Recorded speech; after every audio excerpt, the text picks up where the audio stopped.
பிதாவாகிய தேவனையும் ஆண்டவராகிய இயேசுவையும் அறிகிற அறிவினாலே கிருபையும் சமாதானம் பெருகுவதாக. இந்த நல்ல நாளிலே தேவன் நம்மை ஒருங்கிணைத்து அவருடைய பரிசுத்த நாமத்தை ஆராதிக்கும்படி கொண்டு வந்த தேவனுக்கே துதியும் கனமும் மகிமையும் செலுத்த கடமைப்பட்டிருக்கிறோம். இன்றைக்கும் கொடுக்கப்படுகிற செய்தியினுடைய தலைப்பு words versus voice. Word versus voice, வார்த்தையும் சத்தியம். இந்த டூயல் பர்ஸ்பெக்டிவ்ல நீங்க வேதத்தை நிறைய இடங்கள்ல பார்க்கலாம். இருளும் வெளிச்சம், கிருபையும் சத்தியமும், அறிவும் ஞானமும், இப்படி இந்த ரெண்டு வகையான விஷயங்களை வேதத்தில் நிறைய படிக்கலாம். அதுல வேறுபடுகிற விஷயம் என்னன்னா வார்த்தையும் சத்தமும். வார்த்தையும் சத்தமும், இதை சார்ந்த வேறு வசனத்தை நான் படிக்க சொல்ல விரும்புகிறேன். பரிசுத்த யோவான் எழுதின சுவிசேஷம் 10ஆம் அதிகாரம் 3ஆம் வசனம் 4ஆம் வசனத்தை வாசிங்க. யோவான் 10ஆம் அதிகாரம் 3-4. வாசலை காக்கிறவன் அவனுக்கு திறக்கிறான், ஆடுகளும் அவன் சத்தத்துக்கு செவி கொடுக்கிறது. அவன் தன்னுடைய ஆடுகளை பேர் சொல்லி கூப்பிட்டு அவைகளை வெளியே நடத்தி கொண்டு போகிறான். அவன் தன்னுடைய ஆடுகளை வெளியே விட்ட பின்பு அவைகளுக்கு முன்பாக நடந்து போகிறான். ஆடுகள் அவன் சத்தத்தை அறிந்திருக்கிறபடியினால் அவனுக்கு பின் செல்கிறது. சரி, கவனிங்க. இந்த 10ஆம் அதிகாரம் யோவான் சுவிசேஷத்தில் மிக மிக ஆழமான சத்தியங்கள் மடங்கி கிடக்கிற, அல்லது ஒரு சுரங்கம் போல தேடி கண்டுபிடிக்கப்பட வேண்டிய மிகப்பெரிய விசேஷமுள்ள பொக்கிஷங்களை உள்ளே வைத்திருக்கிறார். இதுல பல சத்தியங்கள் இருக்கு. அதுல சுருக்கமா சொல்றேன். ஆடுகளும் அல்லது மந்தையும் மேய்ப்பனும், மந்தையும் மேய்ப்பனும், சத்தமும், சத்தத்தை கொடுக்கிற மேய்ப்பனும், கேட்கிற ஆடும், கீழ்ப்படுகிற மந்தையும், இப்படி ரெண்டு ரெண்டா பேசிட்டே போலாம். இந்த இடத்துல சத்தம்ங்கிற வார்த்தை 27ஆம் வசனம் வரைக்கும் 8 இடத்துல இருக்கு. 5 இடத்துல இருக்கு. 5 இடத்துல சத்தம்ங்கிற வார்த்தை. இந்த சத்தம் வந்ததுன்னா அதுக்கப்புறம் கேட்கணும்ல, யார்கிட்ட இருந்து வருது அப்படிங்கறத அறியணுமா இல்லையா? இந்த சத்தத்தை கொடுக்கிறது யாரு அப்படின்னு அவரை குறித்து நம்ம அறியணுமா இல்லையா? அந்த அறிதல்ங்கிற வார்த்தை 27ஆம் வசனத்துக்குள்ள 8 முறை இருக்கு. அதில் ஒரு முறை அறியவில்லைங்கிற வார்த்தை 8ஆம் வசனத்தில் இருக்கு. அவர்களோ என்னை அறியவில்லை, சீஷர்களோ அவரை நம்பவில்லை. மார்க் 16ல பல இடத்துல இருக்கு. அவர்கள் அவரை நம்பவில்லை. இங்க சொல்றாரு, மந்தையில இருக்கிற ஆடுகள் என்னை அறியவில்லை. ஆடுகளுடைய சத்தத்தை கடவுள் கேட்கிறார். மேய்ப்பன் கேட்பானா இல்லையா? மேய்ப்பனுடைய சத்தத்தை ஆடுகள் அறியுமா இல்லையா? இது வெள்ளாடு இல்லைங்க, செம்மறியாடு. வெள்ளாட்டுக்கும் செம்மறியாட்டுக்கும் குணங்கள் வித்தியாசம் நிறைய இருக்கு. வெள்ளாட்டுக்கு பின்னாடி நடத்தும், செம்மறியாட்டுக்கு முன்னாடி போவான், அதுவே போயிடும். அவன் எங்க போறானோ அங்கே போயிட்டே இருக்கும். இதான் செம்மறியாட்டுக்கும் நிறைய வித்தியாசம் இருக்கு. குணங்கள்ல வித்தியாசம் இருக்கு, சுபாவங்கள்ல வித்தியாசம் இருக்கு. இப்படி பல விஷயங்கள் இருக்கு. சரி, இந்த செம்மறியாட்டை பத்தி நம்ம பார்ப்போம். அது அவனை மேய்க்கிறவன் பின்னாடியே போயிட்டே இருக்கும். அவன் நின்னானா நின்னுக்கும். அவனுடைய சத்தத்தை சரியா அறியும். ஒருவேளை அந்த ஒரு சில ஆட்டுக்கு பேர் வைப்பாங்கல்ல, பொண்ணுக்குட்டி, இப்படி பல விதமான தங்கக்குட்டின்னு பேர் வைக்கிறான். அது அவன் கூப்பிட்டாதாங்க அது செவி கொடுக்கும். இதே பேரை இன்னொருத்த கூப்பிட்டா என்ன பண்ணாது? செவி கொடுக்காது, போவாது. இதுதான் சொல்ற. சத்தத்தை என்ன அறியணும். ரெண்டாவது சத்தத்தை கேட்கிறவளை மாத்திரம் இல்ல, சத்தத்தை கொடுக்கிறவரும் அறியணும். சத்தத்தை கேட்கணும். சத்தம் எங்க இருந்து வருது, யார் கொடுக்கிறா, அதனுடைய நோக்கம் என்ன, அதை அறியணும். அப்ப நல்ல கவனிங்க, மந்தையில் இருக்கிற ஆடுகளுடைய கடமை கடவுளுடைய, இப்ப ஆடுகள்ங்கிறது யாரு, நாம தான். மந்தைங்கிறது என்ன, சபைதான். நடத்துகிற மேய்ப்பன் யாரு, பாஸ்டர் இல்ல, பாஸ்டரும் மேய்ப்பன் தான். அதாவது ஆண்டவர் கொடுத்திருக்கிற பொறுப்புல இருக்கிறாரு. நானும் சேர்ந்த சபையார் தான், உங்களோட சேர்ந்தவன் தான். ஆனா பிரதான மேய்ப்பன் யாரு, ஆண்டவர். இப்ப நம்ம எல்லாரும் யாரை அறியணும், அவர் அறியணும். அவர் சத்தத்தை கேட்கும், அவர் அறியணும்.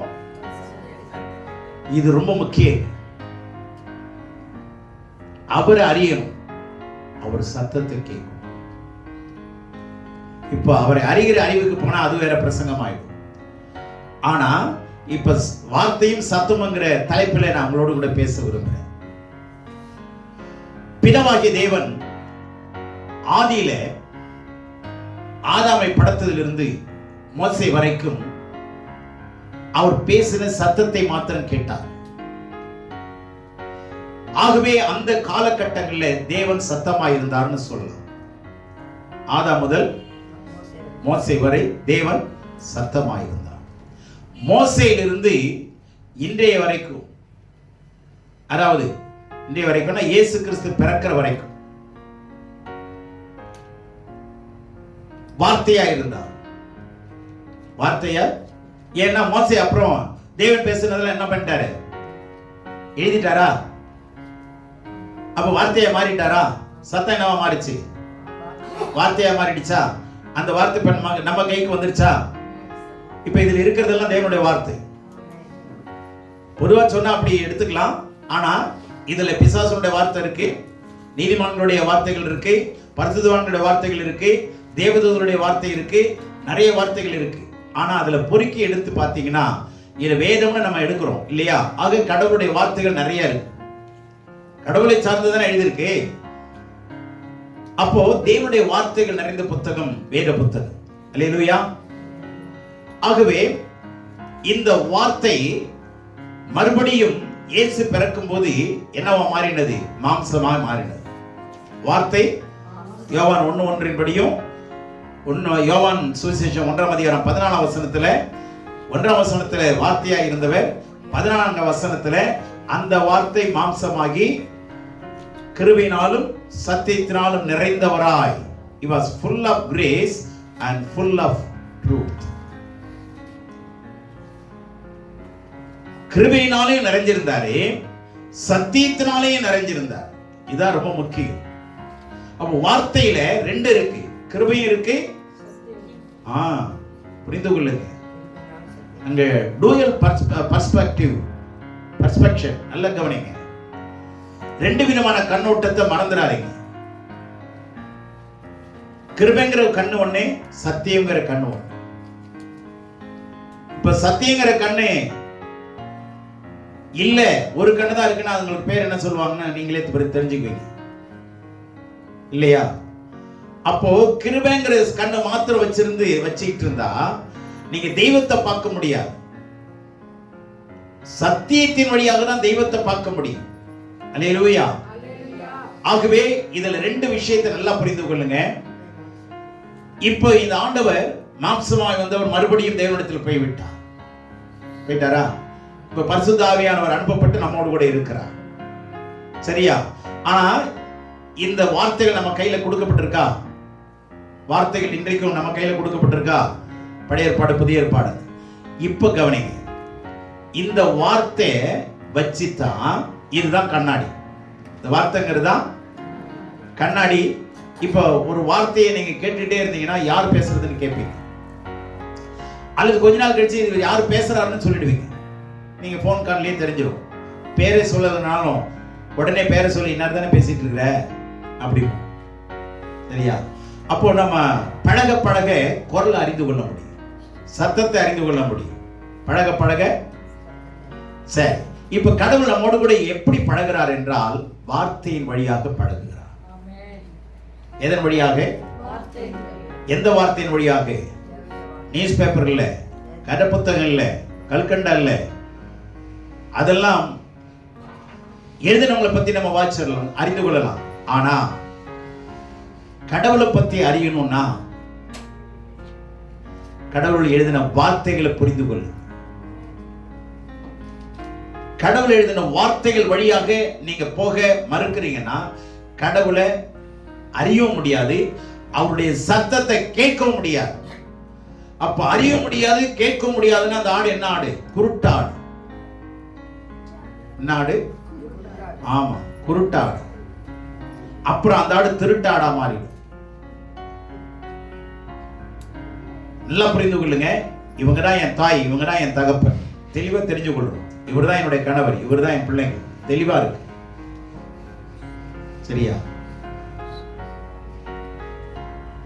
அதுபோல இவர் தான் என்னுடைய நேசர், இவர் என்னுடைய நேசர். சத்தத்தை கேட்டவன தெரிஞ்சிடணும். சில பேர் சொப்பனம் கண்டுட்டு மிரண்டு போய் நிற்பாங்க. என்னங்க ஒரு மாதிரி இருக்கிறீங்க? பேயா பிசாசுன்னு தெரியலங்க. ஆண்டவர் தான் சொன்னாரா பேயா சொன்னதான்னு எனக்கு விளங்கலைங்க. ஏன்னா தெளிவு இல்லை. வேத தெளிவு இருந்ததுன்னா உங்களுடைய வாழ்க்கையில தெளிவு இருக்கும். இது யார் பேசுறது? எந்த நோக்கத்தோடு பேசப்பட்டிருக்கு? எந்த காரியத்துக்காக இந்த வசனம் சொல்லப்பட்டிருக்கு? அந்த தெளிவும் அந்த தெளிவுக்கான அறிவு இல்லைன்னா உங்களை படைத்தவரை நீங்கள் புரிந்து கொள்ள முடியாது, உங்களை சிருஷ்டித்தவரை நீங்கள் அறிந்து கொள்ள முடியாது, அவருடைய திட்டத்தை நீங்க புரிந்து கொள்ள முடியாது, அவருடைய சித்தத்தையும் நீங்க புரிந்து கொள்ள முடியாது. இன்றைக்கு நம்ம தொடங்க இருக்கிற இந்த வேதாகம கல்லூரி இருக்க, இது 2000 ஆண்டவர் என்னோட பேசின விஷயம். எத்தனை வருஷம் கழித்து நடக்குது பாரு. ஆனா 2009 இருந்தே வேத பாடத்தை கற்றுக் கொடுக்க ஆரம்பிச்சிட்டேன். ஆனா ஒரு நிறுவனமாவோ ஒரு நிர்வாகமாகவோ வரல. நம்ம சபையிலேயே 2015 இருந்து 10 வருஷமா வேத பாடத்தை சொல்லி கொடுத்து பல பேர் கல்லூரி மூலமா பட்டங்கள் பெற்று ஊழியத்திற்கான அபிஷேகத்தையும் பெற்று போனவங்க நிறைய பேர் நம்ம இந்தியாவிலும் சரி வெளிநாட்டில இருந்து சார். தேவனுடைய பிள்ளைகளே, ஆனா ஒரு இயக்கமா ஒரு நிர்வாகமா கொண்டு வரதுக்கு நான் தான் டிலே பண்ண தவிர கர்த்தர் அல்ல. ஆனாலும் அவருடைய திட்டத்தின்படி நிறைவேற கடவுள் உதவி செய்து வருகிறார். அல்லேலூயா. அதற்கான கீமன்களை கர்த்தர் கொடுத்திருக்கிறார். நன்றாய் புரிந்து கொள்ளுங்கள். 2 விஷயத்தை நீங்க கடவுளோடு பேசுங்க. அவருடைய சத்தத்தை நீங்க உணர்ந்து கொள்ளுங்க. அவர் பேசுறதை நீங்க கேட்கணும். அப்படின்னா அவரை நீங்க அறியும். அதனாலதான் இந்த இடத்துல அறிதல் அறிதல் அறிதல்ங்கிற வார்த்தை இருக்கு. அறிதல் இருந்தாதான் புரிதல் இருக்கும். ஆமென். அறிதல் இருந்தாதான் புரிதல் இருக்கும். கத்திரிக்காயை 2ஆ பிளந்தாதான் உள்ள பூச்சி இருக்கா புழு இருக்கான்னு தெரியுமா தெரியாதா? அப்படியே பார்த்துட்டே நம்ம சொல்லிடுவோமா? பார்த்தாலே தெரியும். சில கத்திரிக்காயில பூச்சி இருக்கு தெரியும், ஆனா புழு பூச்சி உன்னுடைய ஓட்டை தெரியும், ஆனா புழு பிளந்தாதான் தெரியும். 2ஆ அருவாமனை வச்சு என்ன பண்ணணும்? 2ஆ அறுக்கணும். புரிஞ்சதா? இதை புரிந்து கொள்வீங்கன்னு நினைக்கிறேன்.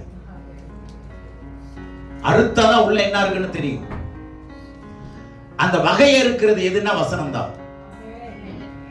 ஊனையும் கடுக்களையும் எலும்புகளுக்குள்ளேயும் அந்த மஜ்ஜைக்குள்ளேயும் ஊடுருவி பாய்கிற வல்லமை கடவுளுடைய வார்த்தை. எபிரேயர் 4:12. என்னுடைய வார்த்தை அவ்வளவு ஷார்ப்பான வார்த்தைங்க.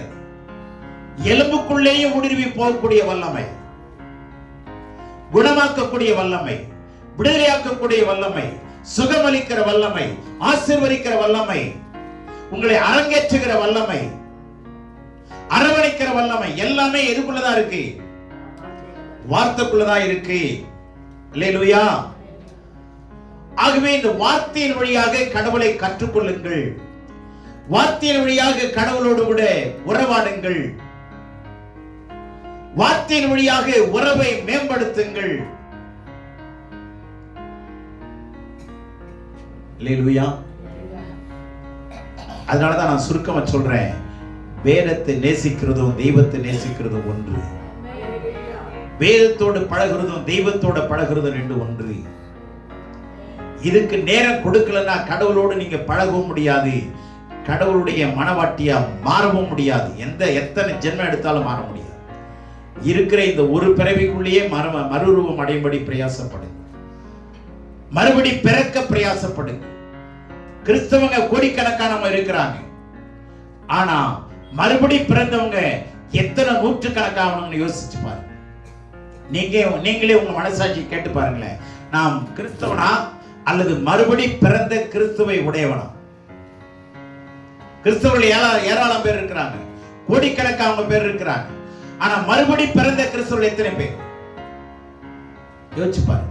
அதனால ஆண்டவர் சொல்றாரு, வெகு சிலர் அவங்கதான் மனவாட்டியா மாறுவோம், இல்லைன்னா ஆண்டவர் வரும்போது கைவிடப்பட்டுருவோம்.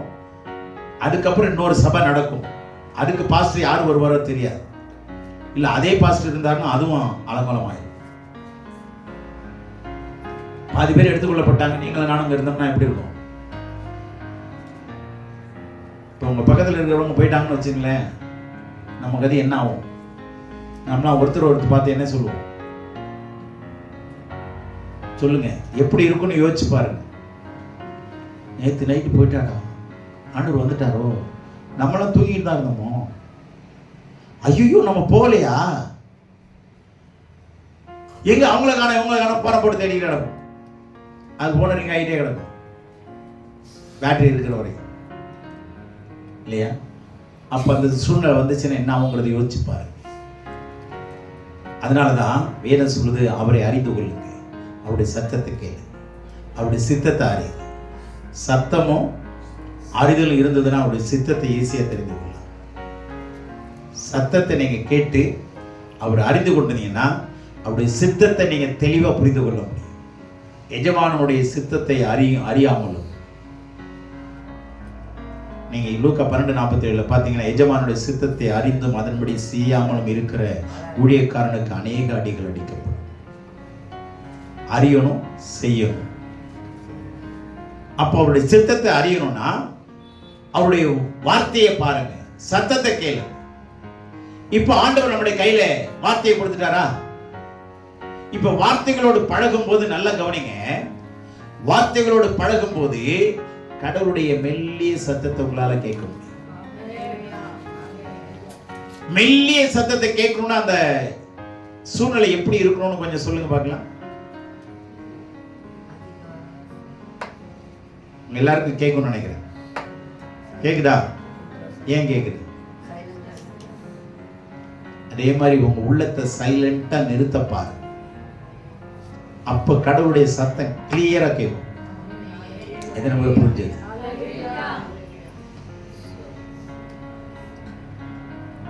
பாட்டு போட்டுக்க வேண்டியது. வீட்டுல பாட்டு கட்டிக்கிட்டே வேலை செஞ்சுட்டு இருக்கான், ஓகே கேளுங்க, ஆனா அறைய சாத்துங்க. வெளி சத்தம் கேட்காம உங்களை தனிமைப்படுத்து. ஜாதிகளோடு, இஸ்ரவேல் ஜாதிகளோடு கலவாமல் தனித்து வாசம், தனித்து வாசம். அப்பதான் சத்தத்தை கேட்க முடியும். நீங்க உட்காருங்க, கொஞ்ச நேரம் உட்காருங்க, ஆண்டவரே என் கூட பேசு. நம்ம என்ன பண்றோம் தெரியுமா? முட்டி போட்டுக்கிறோம். சில பேர் படுக்கையில் எழுந்து இந்த சமணமணி போட்டு உட்கார்ந்து ஜெபம் பண்ணுவாங்க. ஏன்னா வலிக்குதான், உடம்பு டயர்டா இருக்கு. முட்டி போடுறது கூட நம்மளால என்ன பண்ண முடியல, உடம்பு விட்டு கொடுக்க மாட்டேங்குது. ஆனா பிரியாணியை கட்டி அமுக்கிறதுக்கு என்ன முடியுது? சாப்பிட முடியுது இல்ல? ஆனா முழங்கால் படிட்டு ஏன் ஆண்டவரை துதிக்க முடியல? முழங்கால் படிட்டு ஆண்டவரை உட்கார்ந்து ஆண்டவரை அங்க என்ன பண்ணணும்? நாம ஜெபம் பண்றதுனா என்ன அர்த்தம்னா, நாம பேச கடவுள் கேட்கிறது, நாம பேச கடவுள் கேட்கிறது. அதுவும் சில சட்டத்திட்டம் இருக்கு. வசனத்தின்படி நீங்க பேசுற ஜெபம் பண்ணலன்னா அதுவும் கேட்க மாட்டாரு. ஏன்னா நீதிமொழி 28:9 என்ன சொல்லுது? வேதத்தை கேளாதபடி தன் ஜெபிக்கனுடைய ஜெபமும் அருவருப்பான. வேதத்தை கேளாதபடி ஜெபிக்கிறவனுடைய ஜெபமும் அருவருப்பானது. நல்லா புரிந்து கொள்ளு.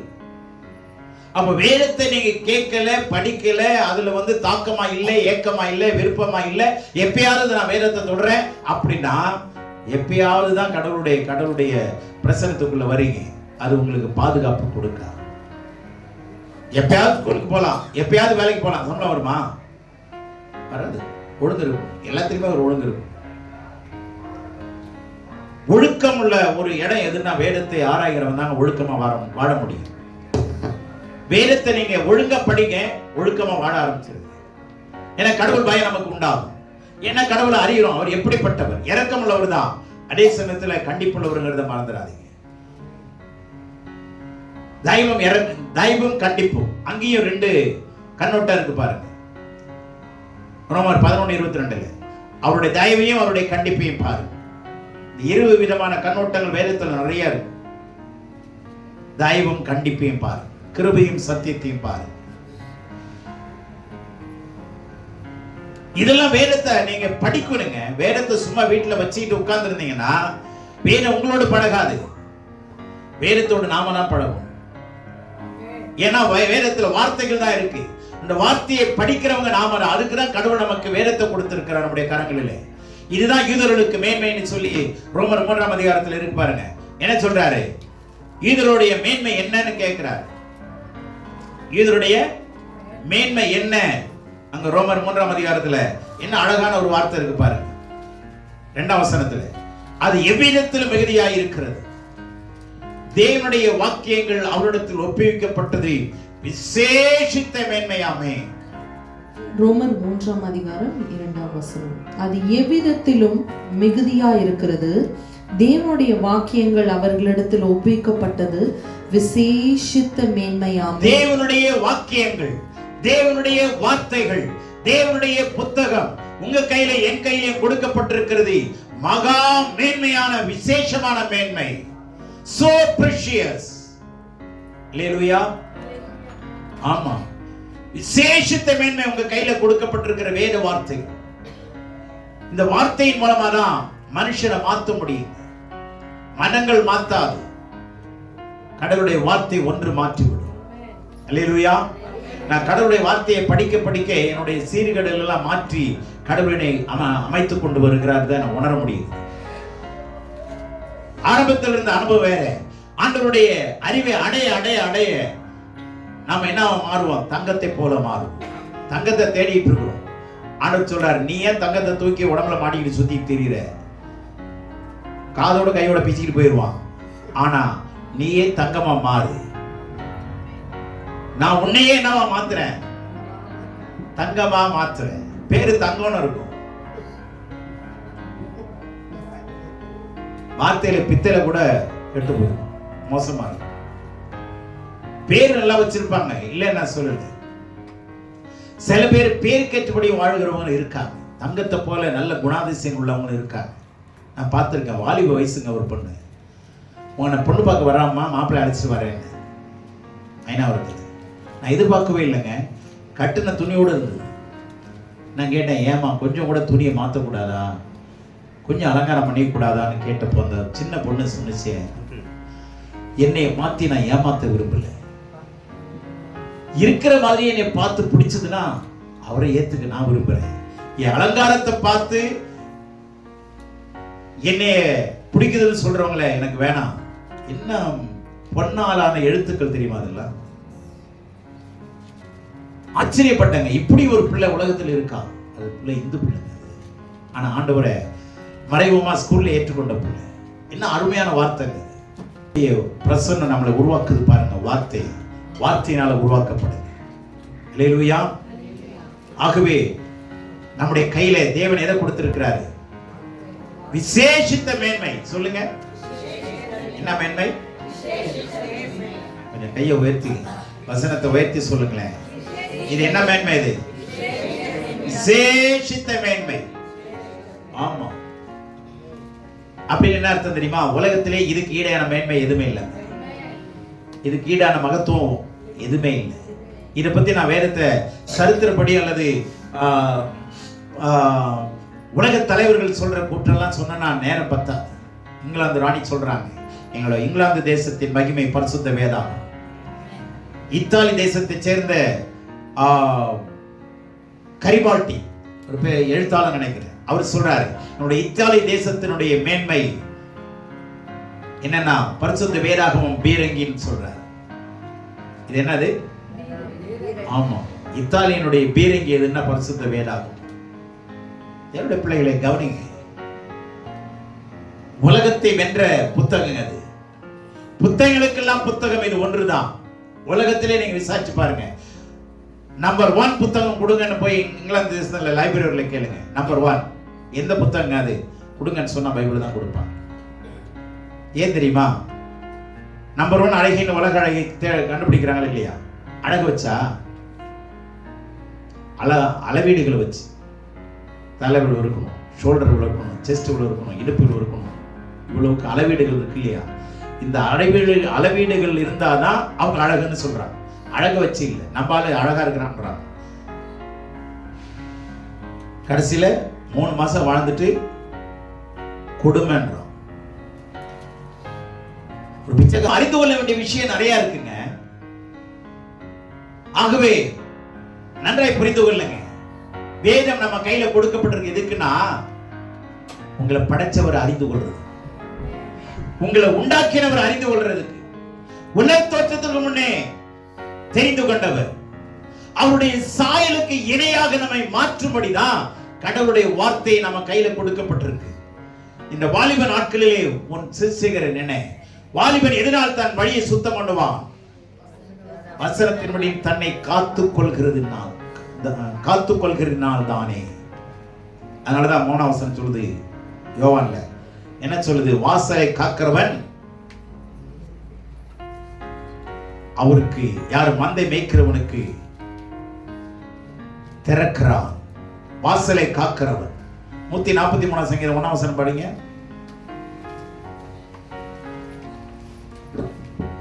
கர்த்தாவே, என் ஜெபத்தை கேளும், என் விண்ணப்பங்களுக்கு செவிகொடும். உமது உண்மையின்படி உமது நீதியின்படியும் எனக்கு உத்தரவு அருளி செய்யும். 141:3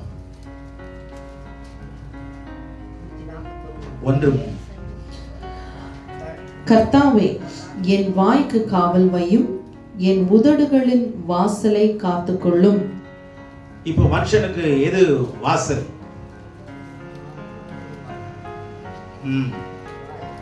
மனிதனுக்கு 9 வாசல்னு சொல்லுவாங்க, அது வேற. ஆனா வாயும் அதுல ஒரு வாசல். வாயும் ஒரு வாசல், சரியா? இப்போ வாசலை காக்கிறவன் அவருக்கு திறக்கிறான். வாசலை காக்கிறவன். வாயை நீங்க பத்திரமா வச்சுக்கிட்டீங்கன்னா நோயே வராது. வாயை பாதுகாப்பா வச்சீங்கன்னா பிரச்சனையே வராது. குடும்பத்துல சண்டையும் வராது, பிரிவினையும் வராது. பிரச்சனையும் பிரிவினையும் எதனாலதான்? அவங்கவுங்க வாயினாலதான். வாயினால என்ன பொதுவா சொல்லாதீங்க, அவங்கவுங்க வாயினாலதான் பிரச்சனையே வருது. என்ன வார்த்தைகள்ல வித்தியாசம் இருக்கு, வார்த்தைகள்ல வாழ்க்கை இருக்கு. வார்த்தை மாறிச்சுன்னா வாழ்க்கை மாறிடும். வாசலை காக்கிறவன் அவருக்கு கதவை திறக்கிறான். அல்லேலூயா. ஆண்டவரே, நான் அசுத்த உதடுள்ள மனிதன். இறைமையை சொல்றேன், நான் அசுத்த உதடுள்ள. என்ன ஆண்டவர் என்கிட்ட வரீங்க? இறைமையாளர் சொல்றார், நான் அசுத்த உதடுள்ளவன். 6ஆம் அதிகாரத்தில் பேதுரு சொல்றான், நான் பாவியான மனுஷன், என்னை விட்டு போய்விடும் ஆண்டவரே. பவுல் சொல்றாரு, பாவிகளில் பிரதான பாவி நானே. என்னையே தேடி வந்தீங்க, என்னையவா உங்களுடைய ரத்தத்தினால கழுவுனீங்க. அப்பா, என்னால தாங்க முடியல, நான் பாவி ஆண்டவரே, பாவிகளில் பிரதான பாவி நான். எத்தனை பேருக்கு நம்ம ஒத்துக்கிறோம்? சொல்லுவோம்ல, நம்ம பேசிட்டு இருக்கும்போது வாயை போய் பெனாயை விட்டு கழுவுன்னு. பெனாயை விட்டு கழுவுனா செத்து போயிருவீங்க. தேவனுடைய வார்த்தையை வச்சு வாயை கழுவும், அது பெனாயிலோட வல்லமை உள்ளது.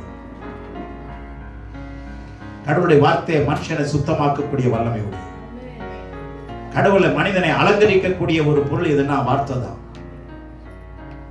நீங்க வார்த்தையோட பழக பழக நீங்க அலங்காரமா மாறிடுவீங்க. அலங்கோலங்கள் மறையும். அல்லேலூயா. அலங்கோலங்கள் அது குடும்பத்திலையும் சரி, உங்க சரீரத்திலையும் சரி, எல்லாம் சரியா மாறுங்க வார்த்தையை கனம் பண்ணீங்கன்னா. ஏன்னா வார்த்தையும் கடவுளும் ஒன்று, வார்த்தையும் அவரும் ஒன்றுங்க. நீங்களும் உங்க வார்த்தையும் ஒன்று. உங்க உள்ளத்துல என்ன இருக்கோ அதுதான் வரும். நீங்க யாரா இருக்கீங்களோ அப்படிதான் பேசுவீங்க. நல்லவங்கன்னா நல்ல வார்த்தை வரும், கெட்டவங்கன்னா கெட்ட வார்த்தை வரும், தவறான தவறான வார்த்தை வரும். அதனுடைய கனினால அந்த மரத்தை அறிவீர். புரிஞ்சுச்சா? அந்தந்த மரத்தினுடைய கனினால அந்த மரத்தை அறிய முடியும். ஐயோ இந்த கனி கசக்குதா, இது வேப்ப மரமா தான் இருந்தாலும் புரிந்து கொள்ள முடியும். ஆகவே கவனிங்க, வார்த்தையை வச்சுக்கிட்டு ஆண்டவருடைய சத்தத்தை கேட்க பழகுங்க. இப்ப வார்த்தையை வச்சிருக்கிறீங்க, இப்ப என் சத்தத்தை கேட்கறீங்க. ஆனா சத்தத்தை நீங்க என்ன பண்ண முடியாதெல்லாம் பார்க்கலாம், ஆனா வார்த்தையை என்ன பண்ண முடியுங்கிறத பார்க்கலாம். சரியா? சரி, இப்போ வார்த்தைக்கும் சத்தத்துக்கும் வித்தியாசத்தை காட்டுற நல்ல கவனிங்க. வார்த்தை என்பது தேவன் ஆவியை கொண்டு எழுதி கொடுத்த ஒன்று. வார்த்தை என்பது தேவனுடைய ஆவியானவரை கொடுத்து ஆவியார் மூலமாக எழுதப்பட்ட ஒன்று. சத்தம் என்பது தேவன் பேசுவதை கேட்பது. எழுதப்பட்டது அது காதால் கேட்கப்படுகிறது. அடுத்ததாக வார்த்தையை நீங்கள் திரித்துனா தவறான வழியில் இல்ல, உடைச்சி விவரமா பேச முடியும். இதுதான் நான் பேசுனது, நீ தப்பா எடுத்துட்டீங்க அப்படின்னு விவரமா வெறித்து சொல்லக்கூடியது வார்த்தை. ஆனா சத்தத்தை நீங்க உடைக்க முடியாது, சத்தத்தை பிரிச்சு சொல்ல முடியாது. இதுதான் அப்படி. அடுத்தது வார்த்தையும் சத்தமும் ரெண்டு பேரு, நம்ம ரெண்டும் ஒவ்வொருத்தருக்கும் ரெண்டு கண்கள். வார்த்தையும் சத்தமும் ஒவ்வொருவருக்கும் என்னது? ரெண்டு கண்கள், இரு கண்கள். பெண்கள் நாட்டின் கண்கள்னு சொல்லுவாங்க.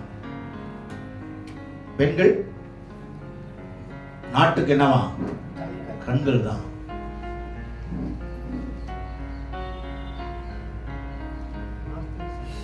நல்லா கவனிங்க, ஒவ்வொருத்தருக்கும் ரெண்டு விதமான விஷயம் இருக்கும். ஒரு கண்ணு சத்தம், ஒரு கண்ணு வார்த்தை. சத்தமும் வார்த்தையும் இணையும், அப்பதான் அருள்படும், பொருள்படும். வெறும் சத்தம், அர்த்தமில்லாத சத்தம் இருக்கா இல்லையா? ஆனா நம்முடைய தேவன் அர்த்தம் இல்லாத சத்தத்தை கொடுக்கிறவர் இல்லை, அர்த்தமுள்ள சத்தத்தை கொடுக்கிறவர், பொருள்பட சத்தத்தை கொடுக்கிறவர். அந்த சத்தம் என்னவா மாறிச்சுன்னா இப்ப வார்த்தையா மாறிடுச்சு. இந்த வார்த்தையின் வழியாக கடவுளுடைய சத்தத்தை திருப்பி கேளுங்கன்னு சொல்லு. ஆதியில வார்த்தையா இருந்தா, சத்தமா இருந்தா, மோசைக்கு அப்புறம் வார்த்தையா இருந்தா, இப்ப மறுபடியும் வார்த்தை நம்ம கையில வந்துருச்சு. இந்த வார்த்தையின் வழியாக மறுபடியும் சத்தத்தை கேட்கும். இப்ப புரிஞ்சதா? வார்த்தையின் மூலமா எதை கேட்க முடியும்? கடவுளுடைய சத்தத்தை கேட்க முடியும். எந்த கோயிலுக்கு போறவங்களாவது கடவுளுடைய சத்தத்தை கேட்க பழகுறாங்களா? நம்ம எத்தனையோ கோயிலுக்கு போயிருக்கிறோம், ஆனா கடவுள் பேச நம்ம கேட்டிருக்கிறோமா?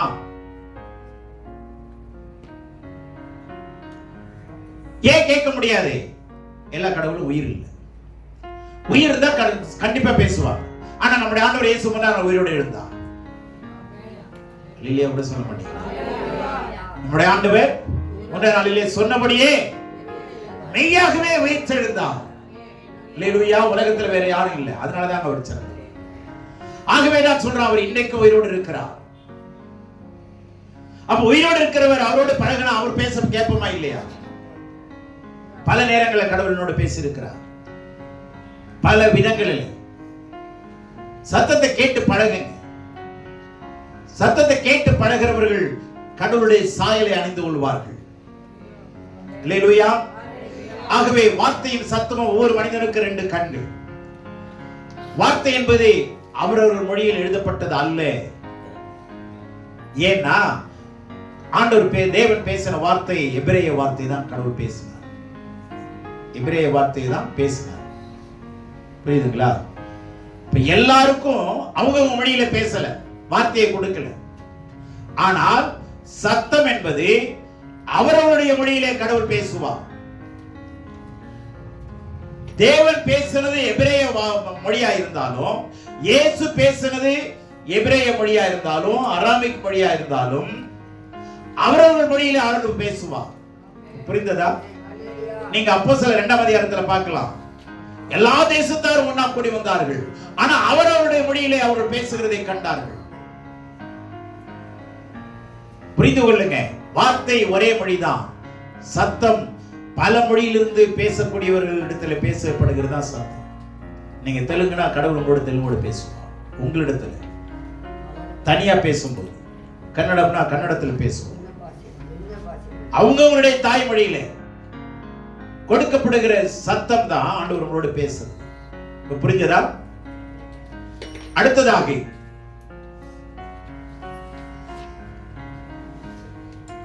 அவர் பேசுற மொழி எல்லாருக்கும் சொந்தமானது. அவர் எழுதின மொழி அந்த வார்த்தை எல்லா இனத்தாருக்கும், எல்லா ஜனத்தாருக்கும், எல்லா தேசத்தாருக்கும் சொந்தமானது.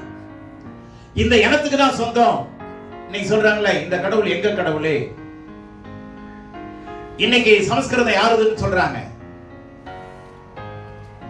உயர்ந்த வம்சத்துல பிறந்தவங்க இவங்க எங்களுக்கு தான் இந்த மொழி சொந்தம்னு சொல்றாங்க. அப்படியெல்லாம் ஆண்டவர் கொடுக்கவே இல்லை. இனம் பார்த்து, மொழி பார்த்து, ஜாதி பார்த்து ஆண்டவர் தன்னுடைய வார்த்தையை கொடுக்கிறவர். வார்த்தை பொதுவானது. ஆனால் சத்தம் வரும் பொழுது அந்தந்த மக்களுக்கு தெரிந்த சத்தத்தோடு கடவுள் பேசுவார், மொழியோடு பேசுவார். சரிங்களா? அடுத்ததாக வார்த்தையை வைத்து உபதேசம் பண்ண முடியும். இப்ப வசனத்தை வைத்து தான் என்ன பண்ணிட்டு இருக்கிற? உபதேசம் பண்ற. வார்த்தையை வைத்து உபதேசம் பண்ண முடியும். ஆனால் சத்தத்தை வைத்து பிரசங்கம் பண்ண முடியும், ஆனால் உபதேசம் பண்ண முடியாது. சத்தத்தை வைத்து ஆண்டவர் இப்ப பவுலோட ஆண்டவர் பேசினாரா இல்லையா? பவுலோட ஆண்டவர் பேசும்போது என்ன மொழியில பேசினாரு? எபிரேயத்துல தான். ஏன்னா எபிரேயம் அவர் கற்று தேர்ந்தவர். எபிரேயத்தில் அவர் நிபுணர். ஆண்டவர் அவரிடத்துல பேசுனது எபிரேய மொழி. யாரிடத்துல? பரிசுத்த பவுலினிடத்துல. அவர் பேசுறது எபிரேய மொழி ஆண்டவரிடத்துல. ஆனா எல்லாம் கவனிங்க, வார்த்தை எல்லாருக்கும் கொடுக்கப்பட்டது. ஆனா சத்தம் எல்லாருக்கும் புரியாது, அவங்களுக்கு மாத்திரம் தான் புரியும். நல்லா புரிந்து கொள்ளுங்க. பவுலோடு, அதாவது சவுல் குதிரையில வர்றாரு, பாதுகாப்பாளர்கள் வர்றாங்க, காவலாளிகளும் குதிரையில வர்றாங்க, அவரும் குதிரையில வர்றாரு. ஆனா அவர் பேசின சத்தம் இடி முழக்கம் போல இருந்தது. ஆனா யாருக்கு தான் புரிஞ்சதுன்னா இந்த சவுல் ஒருத்தருக்கு தான் புரிஞ்சு ஆண்டவரை ஏற்றுக்கொண்டு பவுலாய் மாறினார். ஆனா மற்றவங்களுக்கு எல்லாம் வெறும் சத்தம் தான் கேட்டுச்சு. அப்ப நல்லா புரிந்து கொள்ளுங்க, சத்தம் அவங்கவுங்களுக்கு தான் புரியுமே தவிர யாரோடு பேசுறாரோ அவங்களுக்கு தான் புரியும். பக்கத்துல இருக்கிறவங்களுக்கு வெறும் சத்தம் கேட்கலாம், ஆனா அது புரியாது. யாரு நெருங்கி கடவுளோடு பழகுறீங்களோ அவங்களுக்கு மாத்திரம் தான் கடவுள் உங்களோட பேசுவா.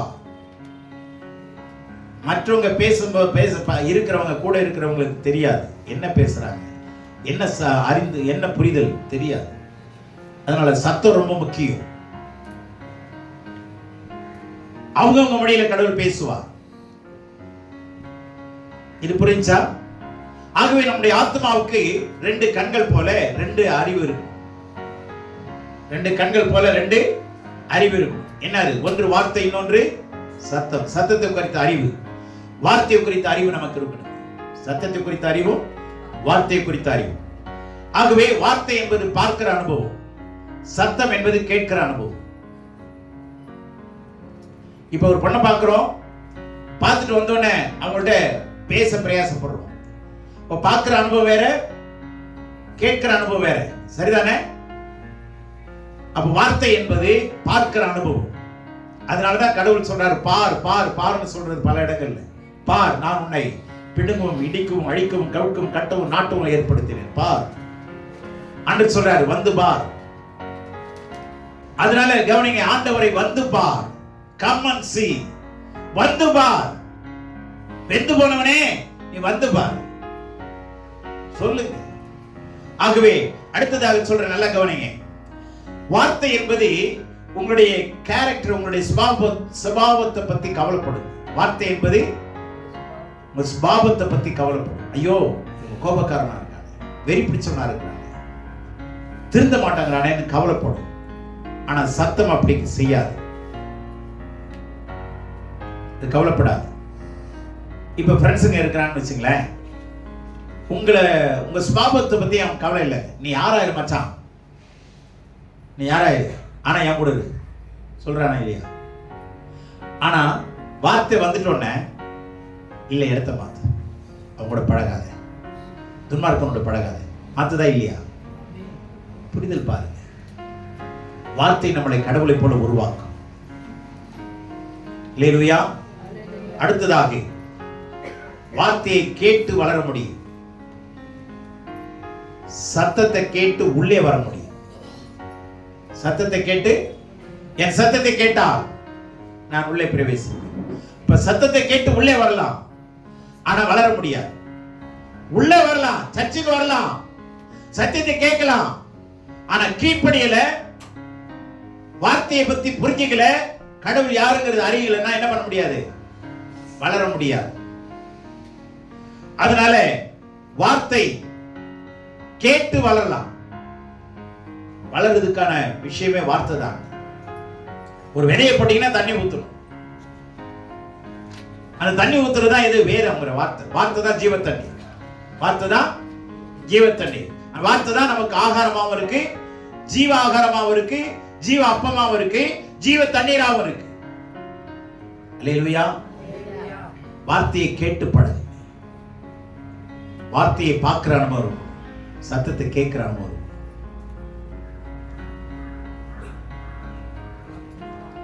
அதனால கடைசியா சொல்றேன், நெருப்பு ஒரு நாளும் இன்னொரு பொருளாக மாறாது. நெருப்பு ஒரு நாளும் இன்னொரு பொருளாக மாறாது. அடுத்தது மேலே, நெருப்பு ஒரு நாளும் இன்னொரு பொருளாக மாறாது. அதனாலதான் தேவன் எப்படியா இருக்கிறாரு? அக்கினியா இருக்கிறார். தேவன் நெருப்பு தண்ணியை கண்டோன்னு மாத்திக்குமா? சொல்லுங்க, மாத்தாது. அதனாலதான் ஆண்டவர் மாறாதவர். ஆண்டவர் நெருப்பு தன்னுடைய கேரக்டர் மாத்திக்குமா? சில்லுன்னு மாறிடுமா? சொல்லுங்க, மாறவே மாறுது. மாத்தவும் தேவன் நேற்றும் என்றும் என்று மாறாது. அல்லேலூயா. வார்த்தை எல்லோருக்கும், சத்தம் கேட்கிறவர்களுக்கு மாத்திரம். வார்த்தை மூலம் வளரவும் முடியும், வாழவும் முடியும். சத்தத்தை கேட்டு வளரவும் முடியாது, வாழவும் முடியாது. ஆனா சத்தம் அவசியம். கேட்கணும், கீழ்ப்படியணும், ஒப்பு கொடுக்கணும், அவரை போல மாறணும். புரிஞ்சுச்சா? அப்போ வார்த்தை வழியாக யாருடைய சத்தத்தை கேட்க பழகணும்? ஆமா. மந்தையில் இருக்கிற ஆடுகள் மேய்ப்பனுடைய சத்தத்தை கேட்கும். மேய்ப்பனும் மந்தையை பற்றி சரியா அறிஞ்சிருப்பான். மந்தையை மேய்ப்பனை பற்றி சரியான அறிவு இருக்கணும். We should have right understanding concerning our Creator, our Lord, our bridegroom. Sorry, our groom. Hallelujah. Hallelujah. அவரை குறித்த சரியான அறிவு நமக்கு இருக்கும். அந்த அறிவை அடையணும்னா வேதத்தோடு பழகலைன்னா, இல்லைங்க வேதம் நான் அக்கில் தாங்க வச்சிருப்பேன், எப்போ பார்த்தாலும் பையில வச்சிருப்பேங்க, விடவே மாட்டேங்க, நான் எங்க போனாலும் சுமந்துட்டு போவேன், அது ஒரு ஆசீர்வாதம் இல்லைன்னு சொல்லு. ஆனா உள்ளே போங்க, அப்பதான் உட்கார வச்சு காப்பி குடிப்பாங்க. வராட இல்லை நீயா, அங்கே இல்லையா, இந்த காப்பி எடுத்துட்டு வர, இங்கேயே குடிச்சு ஓடிப்பாயா. நான் சொல்றோம் வாங்க. அந்த ஜனம் என்ன பண்ணும்? குந்தரும். அதுக்குதான் குந்தரத்துக்கு தான் கூப்பிடணும். அந்த ஜனத்தை உட்கார வச்சு அவங்களுக்கு காப்பியை கொடுத்து அவங்கள விசாரிச்சு அவங்களுக்காக முடிஞ்ச ஜெபம் பண்ணி அவங்கள வாழ்த்தி அனுப்பணும். வீட்லயே போயிட்டு இருந்துட்டு போயிட்டு வாங்கங்கிறது வேற அர்த்தம். கதவாண்ட வந்து நின்றுட்டு போயிட்டு வாங்கங்கிறது வேற அர்த்தம். ரோடு வரைக்கும் வந்து நின்றுட்டு நீங்க போயிட்டு வாங்கன்னு சொன்னா திரும்பி வாங்கன்னு அர்த்தம். வீட்டுக்குள்ளே இருந்துட்டு போயிட்டு வாங்கன்னா வராதுன்னு அர்த்தம். தெரியுமா உங்களுக்கு? சரி சரி போயிட்டு வாங்க அப்படின்னா என்ன அர்த்தம்? மறைமுகமானது. எப்பா ஒட்டியா போயிட்டு வா, எப்ப கிளம்புறேன்னு பார்த்தேன், நல்ல வேலை சொன்னேன், போயிட்டு வா அப்படின்னு அர்த்தம். நிறைய அர்த்தங்கள் இருக்கு. தமிழ் பண்புலையும் நிறைய அர்த்தங்கள் இருக்கு. அதனால நல்லா புரிந்து கொள்ளுங்க. வார்த்தையை நம்பி கடவுள் நம்மிடத்துல கொடுத்திருக்கிறார். வார்த்தையை நம்பி கடவுள் நம்மிடத்துல கொடுத்திருக்கிறார். அந்த வார்த்தை வழியா சத்தத்தை கேட்கப்படும். வார்த்தை வழியா, ஆதியில சத்தத்தின் வழியாக வார்த்தையை மாற்றினார். இப்ப வார்த்தையின் வழியாக சத்தமாய் மாற்று. அதனாலதான் யோவான் ஸ்நானகன் எப்படி வந்தேங்கிறாரு? சத்தமாய் வந்தேன். வார்த்தை பின்னாடி வருதுப்பா, யானை பின்னாடி வருது, மணி ஓசை முன்னாடி வருது. ஓசையை பார்த்தா யார் வருதுன்னு தெரியும், யானை வருதுன்னு தெரியும். புரிஞ்சுச்சா? கீழே இருந்து நடக்கும் போதே நீங்க யார் வரீங்கன்னு தெரியணும். தெய்வ பிரசன்னம் வரணும். இவங்க வந்த உடனே இந்த பிரசன்னம் இருக்கும். சென்ட் வீசுறது பெரிய பிரச்சனை இல்லை. சென்ட்டை பத்தி வச்சு கூட சில பேர் இன்னார் வராங்கன்னு கண்டுபிடிச்சிருவாங்க. ஏன்னா அதுக்கு ஒரு மார்க் இருக்கு. சென்ட்டுக்கு ஒவ்வொரு பிராண்ட் இருக்கு. அந்த பிராண்ட் அவங்கவுங்க யோசிப்பாங்க, பிடிக்கும். அதனால நல்லா கவனிங்க. கடவுளுடைய வார்த்தையை வச்சு கடவுளுடைய சத்தத்தை கேட்கறதுக்கு தான் இந்த பொக்கிஷத்தை கடவுள் கொடுத்திருக்கிறார். இது சும்மா ஆமா நானும் கிறிஸ்தவத்துக்கு அடையாளம் பைபிள் எதுக்கு அடையாளம்? கிறிஸ்தவங்களுக்கு அடையாளம் சொல்லிட்டு உட்கார்ந்துருந்தீங்கன்னா நீங்க அடையாளமா மாற முடியாது. அடையாளமா மாற முடியாது. அற்புதம் தான் அடையாளமா மாறும். கிறிஸ்தவங்களா வேணா நீங்க இருக்கலாம், பேர் கிறிஸ்தவங்களா இருக்கலாம், ஆனா கிறிஸ்துவை உடையவர்களா இருக்க முடியாது. விசுவாசியா இருக்கலாம், ஆனா சீஷரா மாற முடியாது. நீங்க எத்தனை சபையில சீஷர்களா இருக்கிறாங்க? அன்றைய சபையில சீஷர் இருந்தாங்களா இல்லையா? தொற்கால இருந்தாலும் இல்லையா? தொற்காலுக்கு மறுபேர் என்ன? நபிதா இருந்தாங்களா இல்லையா சீஷியா? நீங்க எத்தனை பேர் சீஷியா இருக்கிறீங்க? சீஷர்ல எத்தனை பேர் மாற்றப்பட்டு இருக்கிறோம்? விசுவாசியா எத்தனை பேர் இருக்கிறோம்? இயேசு கிறிஸ்துவோட இருந்தவங்க சீஷர்லாம் விசுவாசியா? ஏன் நம்ம விசுவாசியாவே இருக்கிறோம் அப்படின்னு பார்த்துக்கோங்க. விசுவாசிகளா இருந்தா பரமேற முடியாது. சீஷர்களா மாறினாதான் தலைவர்களாய் மாற முடியும். அல்லேலூயா. சீஷர்களாய் மாறலன்னா தலைவத்துவத்துக்கு வரவே முடியாது. தெய்வத்தினுடைய திட்டத்தை அறிய முடியாது. நம்ம தலைவரை அறிய முடியாது. வேணா எனது தலைவன் இயேசு அப்படின்னு சொல்லி பாடிட்டு போகலாம். ஆனா உண்மையாகவே நம்முடைய தலைவராய் இருக்கிறாரான்னு யோசிக்க. கர்த்தர் தாமே நம்மை ஆசீர்வதிப்பாராக. ஆமென்.